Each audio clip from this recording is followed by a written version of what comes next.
بسم اللہ الرحمن الرحیم۔ 15 شعبان کا روزہ۔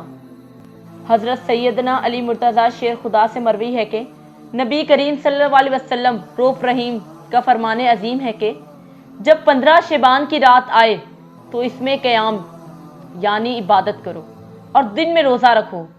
بے شک اللہ تعالیٰ غروب آفتاب سے آسمان دنیا پر خاص تجلی فرماتا اور کہتا ہے کہ کوئی مجھ سے مغفرت طلب کرنے والا کہ اسے بخش دوں، ہے کوئی روزی طلب کرنے والا کہ اسے روزی دوں، ہے کوئی مصیبت زدہ کہ اسے عافیت عطا کروں، ہے کوئی ایسا یہ اس وقت تک فرماتا ہے کہ فجر طلوع ہو جائے۔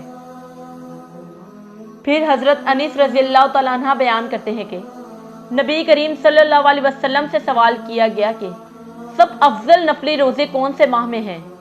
فرمایا جو شخص ماہ شعبان میں 3 روزے رکھتا ہے اور پھر وہ مجھ پر صلاۃ سلام پڑھتا ہے تو اللہ تعالیٰ اس کے تمام گزشتہ گناہ معاف فرماتا ہے، اس کے رزق میں برکت فرماتا ہے۔